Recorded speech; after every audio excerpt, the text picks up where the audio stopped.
மத்தேயு எழுதின சுவிசேஷம் 8ஆம் அதிகாரம் வசனங்கள் 1-4 வரை. எல்லாம் சேர்ந்து வாசிக்கலாம். திரளான ஜனங்கள் அவருக்கு பின் சென்றார்கள். அப்பொழுது குஷ்டரோகி ஒருவன் வந்து அவரை பணிந்து, ஆண்டவரே, உமக்கு சித்தமானால் என்னை சுத்தமாக்க உம்மால் ஆகும் என்றான். இயேசு தமது கையை நீட்டி அவனை தொட்டு, எனக்கு சித்தம் உண்டு, சுத்தமாகு என்றார். உடனே குஷ்டரோகம் நீங்கி அவன் சுத்தமானான். இயேசு அவனை நோக்கி, இதை நீ ஒருவருக்கும் சொல்லாதபடி எச்சரிக்கையாயிரு. ஆயினும் அவர்களுக்கு சாட்சியாக நீ போய் ஆசாரியனுக்கு உன்னை காண்பித்து மோசே கட்டளையிட்ட காணிக்கையை செலுத்து என்றார். ஆமென். ஹல்லேலூயா, ஹல்லேலூயா, ஹல்லேலூயா. நாம் அனைவரும் அறிந்த ஒரு பகுதி இந்த நாள்ல நாம் தியானிக்க போகிறோம். 3ஆம் வசனத்தை அனைவரும் சேர்ந்து ஒரு முறை வாசிக்கலாம். அவனை தொட்டு, எனக்கு சித்தம் உண்டு, சுத்தமாகு என்றார். உடனே குஷ்டரோகம் நீங்கி அவன் சுத்தமான். கைகளை தட்டி ஆண்டவருக்கு நல்லா சோரா தட்டிடுங்க.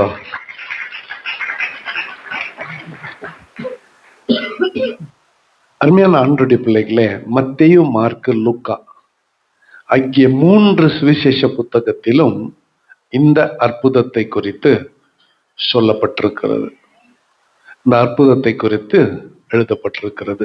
மத்தேயு, மார்க்கு, லூக்கா, யோவானை தவிர்த்து இந்த 3 புத்தகங்களிலும் எழுதப்பட்டிருக்கிறது.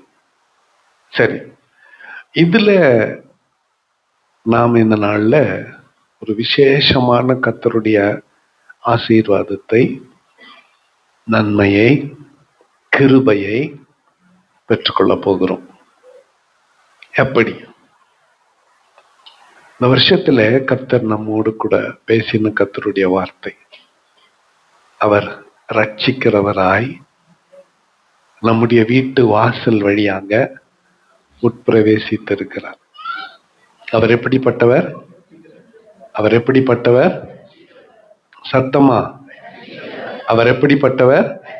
ரட்சிக்கிறவராய் பிரவேசித்திருக்கிறார்.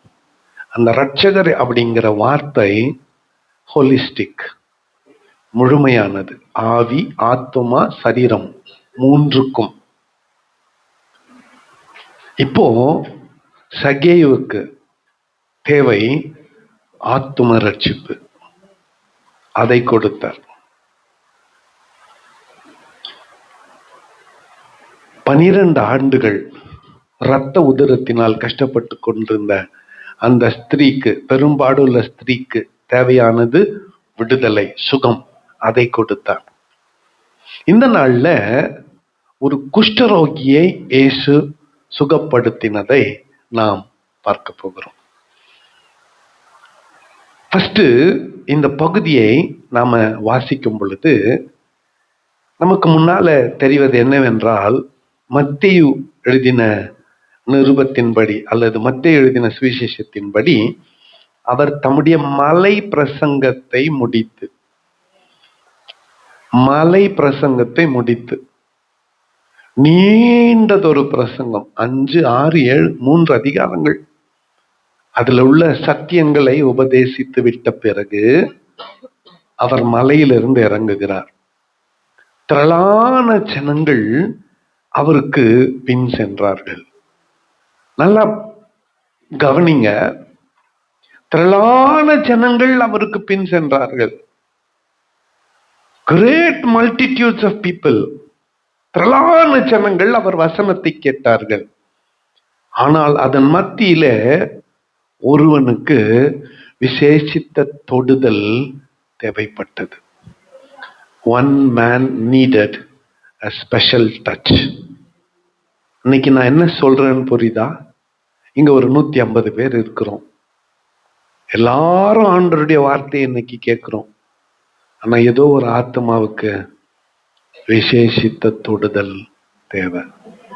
ஏதோ ஒரு ஆத்மா, அதுக்கு விசேஷித்த தொடுதல் தேவை. சரி, திரளான ஜனங்கள் அவருக்கு பின் சென்றார்கள்.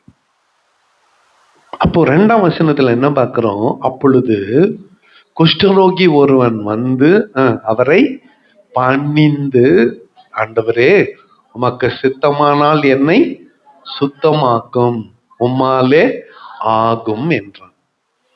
பணிந்துன்னு மத்தேயு சாதாரணமா சொல்லிட்டாரு. ஆனா லூக்கா என்னன்னா முகம் குப்புற விழுந்து பணிந்து. எப்படி எப்படி விழுந்தா சொல்லுங்க தயவு செஞ்சு, எப்படி?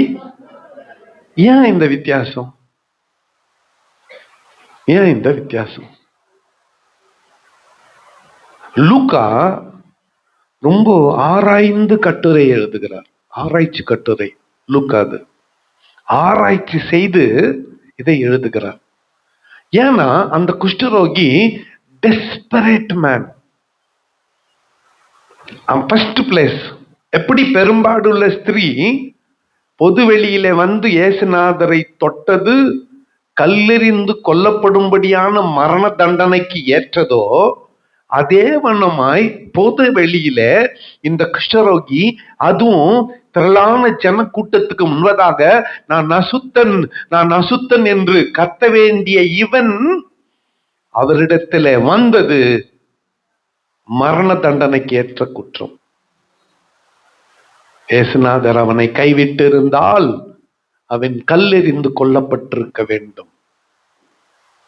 அப்படியானால் இவன் கூட தன் உயிரை பணயம் வைத்து அவரிடத்துல சுகம் பெறுவதற்காக வருகிறான். ஊருக்கு ஒதுக்குப்புறமாய் எந்த மனித நடமாட்டமும் இல்லாத இடத்துல ஒளிந்து கொண்டிருக்க வேண்டிய இவன் பொது இடத்துல வந்து ஒரு ஜனக்கூட்டத்தின் மத்தியில வந்து இயேசுவின் இடத்துல வந்து அவரை பணிந்து கொண்டு சாஷ்டாங்கமாய் விழுந்து, ஆண்டவரே உமக்கு சித்தமானால் என்னை சுத்தமாக்கும், உம்மாலே ஆகும் என்றான். உமக்கு சித்தமானால் என்னை சுத்தமாக்கும், உம்மாலே ஆகும். இந்த சித்தமானால் அப்படின்ற வார்த்தை ரொம்ப பிப்ளிக்கலா போயிடுச்சு, ரொம்ப ஸ்பிரிச்சுவலா போயிடுச்சு. ஓகே, எத்தனை பிள்ளைங்க இருக்கிறீங்க? சில்ட்ரன்ஸ் எல்லாம் கொஞ்சம் கவனிங்க. எத்தனை பேருக்கு சாக்லேட் வேணும்? பிள்ளைங்க எத்தனை பேருக்கு சாக்லேட் வேணும்? கொஞ்சம் நீ உண்டி தன் கைக்கு நோடியா தரேன். யார் யாருக்கு வேணுமோ ஒடியாங்க தரேன்.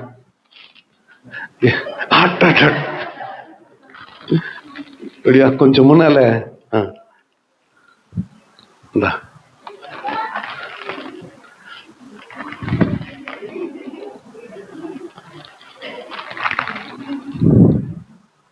உனக்கு சாக்லேட் பிடிக்குமா? வேற யாருன்னா இருக்கிறீங்களா? ஓடியா ஓடியா தரேன். டைட்டஸ் வேணவா? உனக்கு சாக்லேட் வேணவா?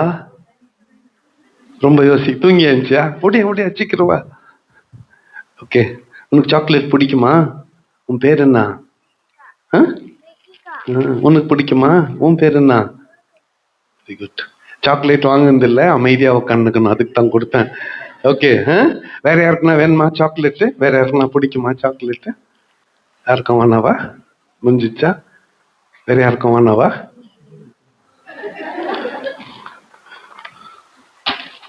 ஓகே, சும்மா விளையாட்டுக்கு கொடுத்தேன்னு நினைச்சுக்காதீங்க. இதுல ஆண்டவருடைய செயலை நிரூபித்து காட்ட கொடுத்தேன். பெற்றுக்கொள்ள அந்த குழந்தைங்களுக்கு எவ்வளவு சந்தோஷமோ, கொடுக்க அவ்வளவு சந்தோஷம் எனக்கும். ஒரு சாதாரண மனுஷன் நானு, கொடுத்து சந்தோஷப்படுகிறேன். சர்வ வல்லமை படைத்த ஆண்டவர் இந்த குஷ்டரோகியை சுகப்படுத்தி சந்தோஷப்பட்டார். அதான் அந்த வார்த்தை என்னுடைய அர்த்தம். உமக்கு விருப்பமானால், புரிந்து கொள்ளக்கூடிய வார்த்தையில சொல்றேன், ஆண்டவரே உமக்கு விருப்பமானால் என்னை சுகமாக்கும், உம்மாலே ஆகும். அதுக்கு இயேசுநாதர் என்ன சொல்றாரு? எனக்கு விருப்பம் உண்டு. ஐ am delighted in healing you. உன்னை சுகப்படுத்துகிறதுல எனக்கு மகிழ்ச்சி. ஒரு அல்லேலூயா சொல்லுங்க. உன்னை சுகப்படுத்துகிறதுல எனக்கு மகிழ்ச்சி, கர்த்தர் சொல்றார். உன் பேரை அங்க போட்டுக்கோ. கமான், இன்னைக்கு டுடே இஸ் த டே. இன்னைக்கு அந்த நாள், உன் பலவீனம் நீங்குகிற நாள், உன்னை சுகப்படுத்துகிறது ஆண்டவருக்கு பிரியம். God is delighted in healing you. உன்னை சுகப்படுத்துகிறதில் ஆண்டவர் பிரியப்படுகிறார். சும்மா இல்ல, உன்னை குணமாக்குவது அவருக்கு பிரியம். எனக்கு சித்தம் உண்டு, எனக்கு விருப்பம் உண்டு, எனக்கு வாஞ்சை உண்டு, சுத்தமாகு என்று சொன்னார்.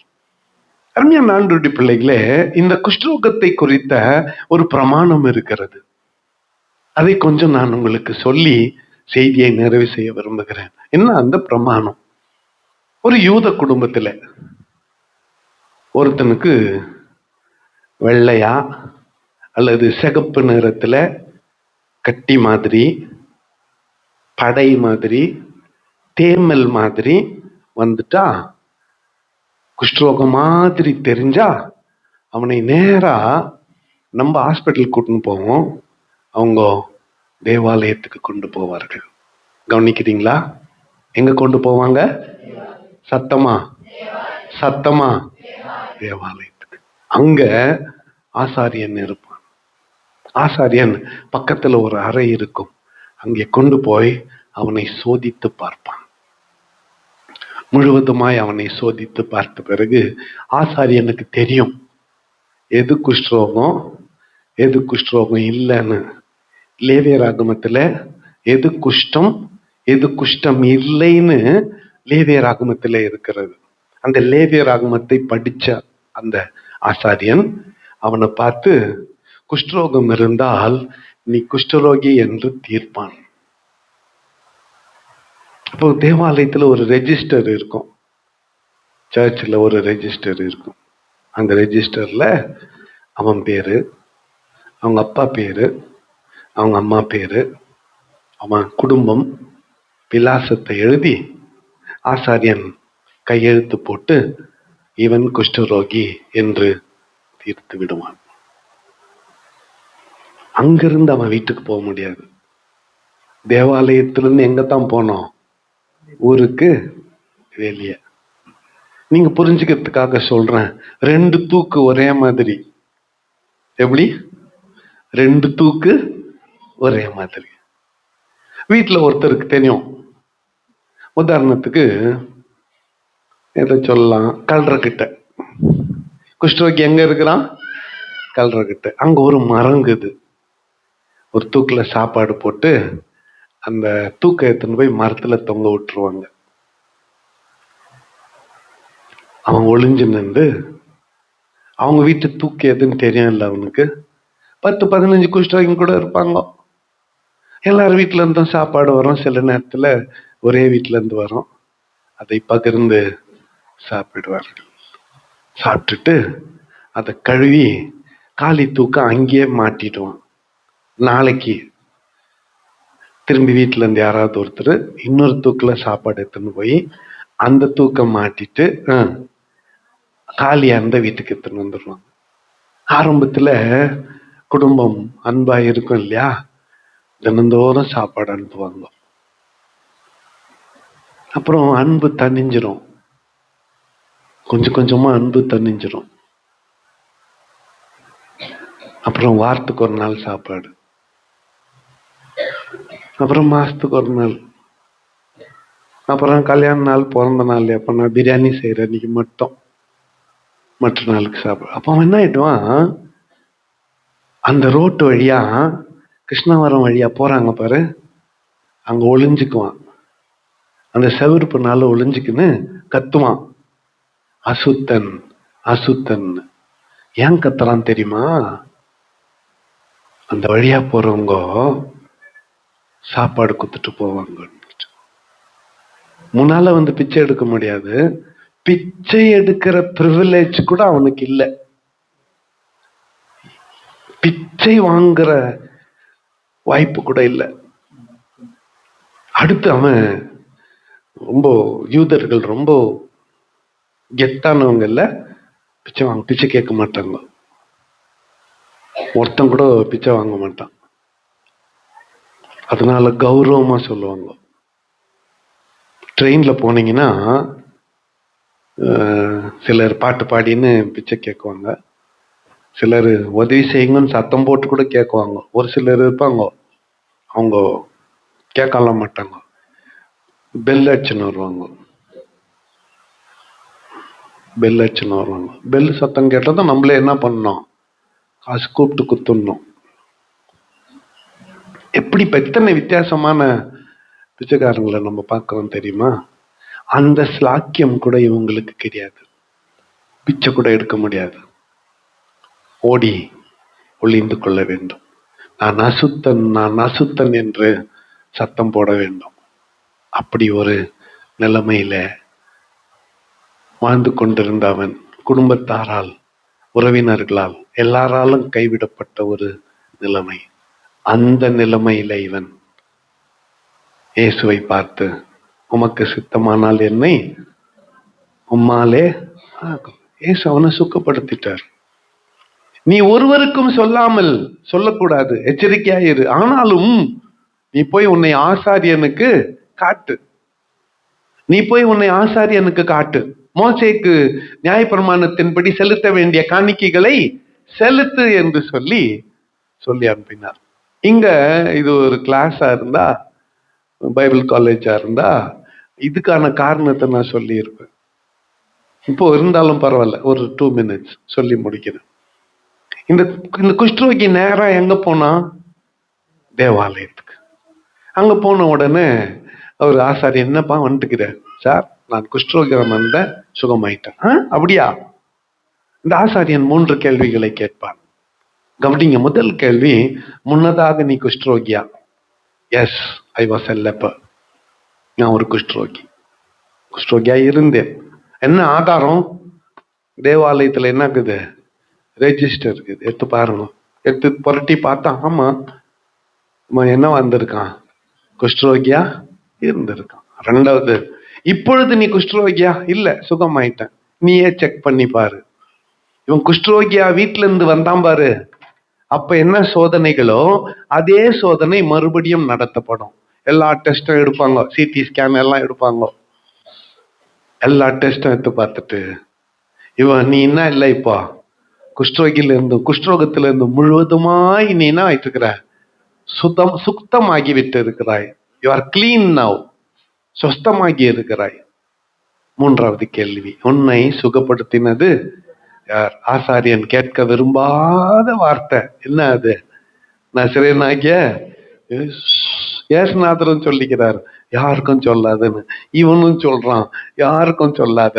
இந்தா, நீ சொல்லாம இருக்கிறதுக்கு எங்க காணிக்க பெட்டிய காணோம், பரவழிஞ்சிட்டு இருக்குது. அதுல இருந்து பெரும் காணிக்கையை எடுத்து அவன்கிட்ட லஞ்சமா கொடுத்து யாருக்கும் போய் சொல்லாதன்னு வாய அடிச்சிட்டாரு. அதனால்தான் இயேசுநாதர் 3 மாசம் கழிச்சு அவனுக்கு சித்தம், ஆண்டவரே உனக்கு சித்தமானால் என்னை சுத்தமாக்குனெல்லாம் சொல்ல. எத்தனை பேரு? 10 பேரு. அவனுங்க கிட்ட வாண்டடா இவர் போய், உங்களை போய் யாருக்கு காட்டுங்க? ஆசாரியனுக்கு காட்டுங்க. அதுல 9 பேர் இருக்குது. அவன்லாம் எங்க போனான்? தேவாலயத்துக்கு போனான். ஒருத்தன் பேர் அங்க இல்ல. போற வழியிலே 10 பேருக்கும் சுகமாயிடுச்சு. ஒருத்தன் பேர் அங்க இல்ல.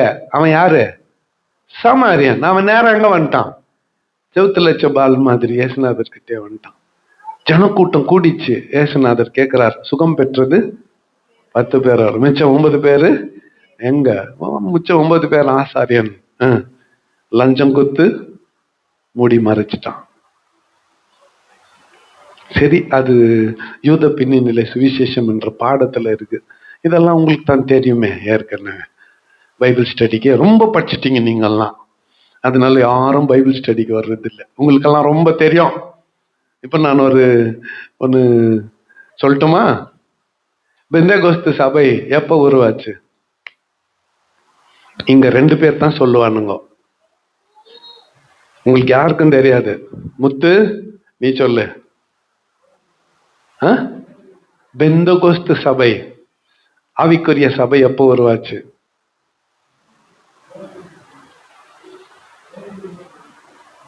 ஆவிக்குரிய சபை எப்போ உருவாச்சு? அந்நிய பாஷை பேசுறது எப்போ உருவாச்சு?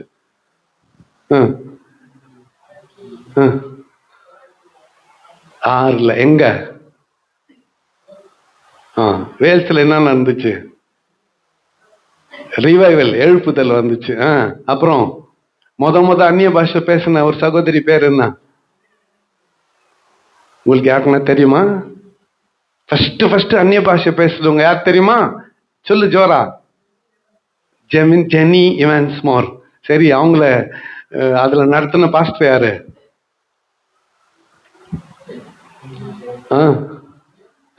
William J Seymour. எந்த வருஷம்? 1906. எந்த ஊர்ல? ஆசுசா ஸ்ட்ரீட்ல. வெக்கமா இல்ல பெந்தகோஸ்து ஆளுங்களுக்கு? எத்தனை பேருக்கு இந்த தகவல் முன்னதாக தெரியும்? ஒரு சிலருக்கு. ஆனா அசுசா ஸ்ட்ரீட்ல வேல்ஸ், அது எங்க? யூகேல. இந்த வில்லியம் ஜே எங்க போனாரு? வேல்ஸுக்கு போய் எழுப்புதலை கொண்டு வந்து எங்க பரப்புனாரு? அசுசா ஸ்ட்ரீட்ல. ஃபர்ஸ்ட் அந்நிய பாஷை பேசின அந்த அம்மா பேரு தெரியுமா? அதுக்கு முன்னாலெல்லாம் என்ன பண்ணிருந்தாங்க? அதுக்கு முன்னால சபை இல்லையா? இருந்துச்சு. ஃபர்ஸ்ட் ரிவைவல் வேல்ஸ்ல. சரி போட்டோம். 2 லட்சம் வாலிப பசங்களை பைபிள் படிக்க வச்சது யாரு? மேரி. மேரின்ற ஒரு பொண்ணு தான் 36 மைல் நடந்து போய் ஒரு பைபிளை வாங்கி வந்து வேல்ஸ்ல 18வது நூற்றாண்டுல பைபிளை படிக்க வச்சா. 2 லட்சம் வாலிப பிள்ளைங்க அவளை பின்பற்றினார்கள். எழுப்புதல் அப்பதான் வந்துச்சு. இதுக்கு முன்னால் எத்தனை பேருக்கு இது தெரியும்? செய்தி இல்லை இது. ஏன் சொல்றேன்னா, பெந்தகோஸ்து சபையை சேர்ந்த நமக்கே அது எங்க உருவாச்சுன்னு தெரியல. இதுதான் நமக்கு தெரிஞ்சிருக்கிற நம்ம வேத அறிவு, நம்மளுடைய சபையினுடைய சரித்திரம். ஆகவே தயவு செஞ்சு யாரும் எனக்கு எல்லாம் தெரியும் நினைச்சுக்காதீங்க. இன்னும் நம்மளுக்கு நிறைய தெரியல. சரி, இவங்களுக்கு மட்டும் எப்படி தெரிஞ்சிச்சுன்னா உட்காந்து படிச்சாங்க. இனிமேலாவது பைபிள் ஸ்டடிக்கு வரீங்களா பார்க்கலாம். முத்து மாதிரி ஒவ்வொருத்தரும் பதில் சொல்லணும் அந்த நடத்தப்பட்ட பாடத்துல. புரிஞ்சுச்சா? சரி. ஆண்டவராகிய இயேசு கிறிஸ்து இந்த குஷ்ட ரோகியை சுகப்படுத்திட்டு உன்னை போய் ஆசாரியனுக்கு காட்டுனார். இவன் போய் ஆசாரியனுக்கு காணிக்கைகளை செலுத்தினான். ஆனா இயேசுநாதர் சொன்னபடி அவன் சும்மா இருக்கவில்லை. அவன் திரும்பி வந்து மார்க் என்ன சொல்றார்? மார்க் எழுதின சுவிசேஷம் 1ஆம் அதிகாரம் 45ஆம் வசனம். அவன் புறப்பட்டு போய் இந்த சங்கதி எங்கும் விளங்கும்படியாக பிரசித்தம் பண்ண தொடங்கினான். அதனால் அவர் வெளியரங்கமாய் பட்டணத்தில் பிரவேசிக்க கூடாமல் வெளியே வனாந்தரமான இடங்களில் தங்கியிருந்தார். எத்திசையிலும் இருந்து ஜனங்கள் அவரிடத்திற்கு, இதுக்கு ஜோர கைத்தட்டி இன்னுமே ஒரு சின்ன ஒப்பீடு பாருங்க. இவன் காட்டுல வாழ்ந்துன்னுதான், இவன் சுகம் பெற்றான். நாட்டுல வாழ்ந்து கொண்டிருந்த இயேசு கிறிஸ்துவால இனி நாட்டுல வாழ முடியல. அவன் உள்ள வந்துட்டான், இயேசுநாதர் வெளியே போயிட்டார். இந்த வசனம் தான் சொல்லுது பாருங்க. அவனும் புறப்பட்டு போய் தான் குஷ்டரோகத்திலிருந்து சுகமான இந்த சங்கதி எங்கும் விளங்கும்படியாக என்ன பண்ணான்? பிரசித்தம் பண்ண தொடங்கினான். He became a powerful witness for his healing power.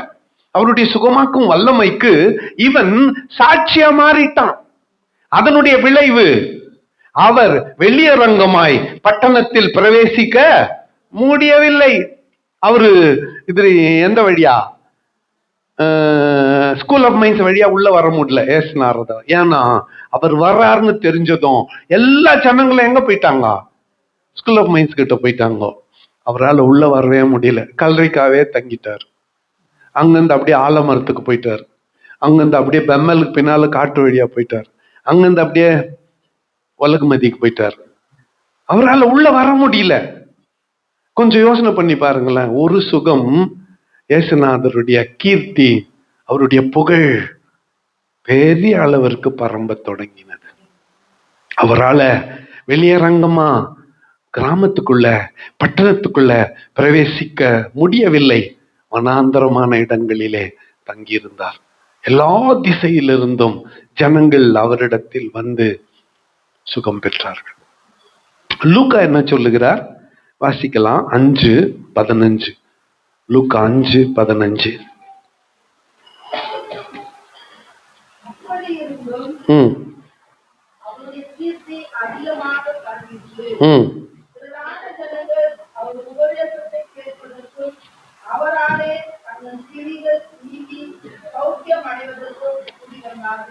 புரியுதுங்களா? விடை எஃபெக்ட் புரியுதா? இந்த சுகத்தினுடைய தாக்கம் புரியுதா? ஒரு குஷ்டரோகி சுகம் அடைந்தான், அவருடைய கீர்த்தி எங்கும் பரவித்து திரளான ஜனங்கள் அவருடைய உபதேசத்தை கேட்பதற்கும். ஃபர்ஸ்ட் எதுக்கு? சத்தமா சத்தமா தூங்குறவங்க எல்லாம் ஒரு ஒரு சத்தமா ஒரு அல்லேலூயா சொல்லிடுங்க பாப்பலாம். அல்லேலூயா. டீச்சரே பாவம் டயர்ட் ஆயிட்டு, இன்னும் நான் 25 நிமிஷத்தையே கடக்கலையே, இன்னும் 25 நிமிஷத்துக்குள்ளவே இருக்கிறேன். ஓகே, கவனிங்க.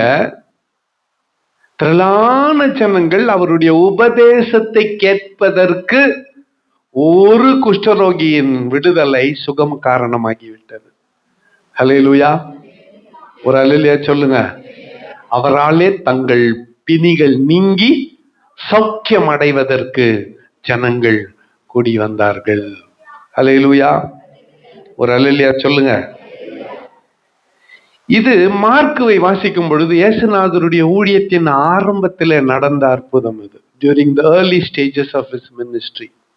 அவருடைய ஊழியத்தின் ஆரம்பத்தில் இது நடக்கிறது. மார்க் எத்தனாவது அதிகாரத்துல? முதல் அதிகாரத்திலேயே இருக்கிறது. மார்க் 1ஆம் அதிகாரத்திலேயே இருக்கிறது. அருமையான ஆண்டவருடைய பிள்ளைகளை, இந்த காலவெளியில இயேசுநாதர் உன்னை சுகப்படுத்த விருப்பமுடையவராய் இருக்கிறார்.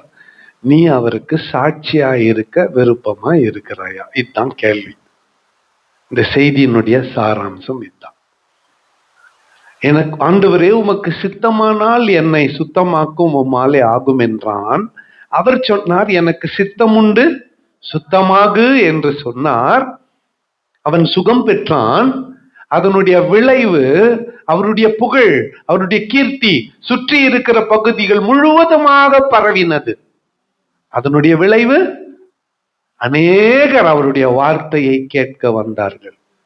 அநேகர் அவரால் சுகம் பெறும்படியாய் வந்தார்கள்.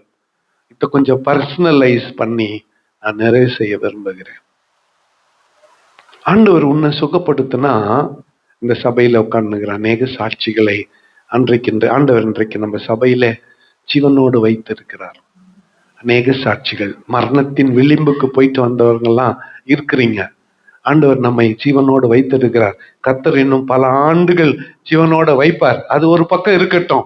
இந்த ஒரு சாட்சியின் நிமித்தமா எத்தனை பேருடைய விசுவாசம் வளர்கிறது.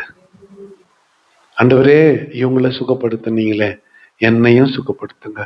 யாராலும் தீர்க்க முடியாத இந்த வியாதியை தீர்த்தீங்களே, எனக்கு சின்ன நோவு தானே, என்னையும் சுகப்படுத்தும்.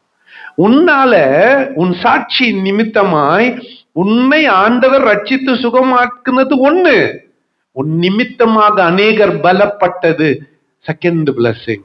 2வது ஆசீர்வாதம், உன் சாட்சி நிமித்தமாய் அநேகர் பலன் அடைந்தது, அநேகர் சுகம் அடைந்தது, அநேகர் விடுதலை பெற்றது. இவன் சாட்சி ஆயிரக்கணக்கான மக்களை கிறிஸ்துவனிடம் கொண்டு வந்தது. யாரோட சாட்சி? குஷ்டரோகியினுடைய சாட்சி.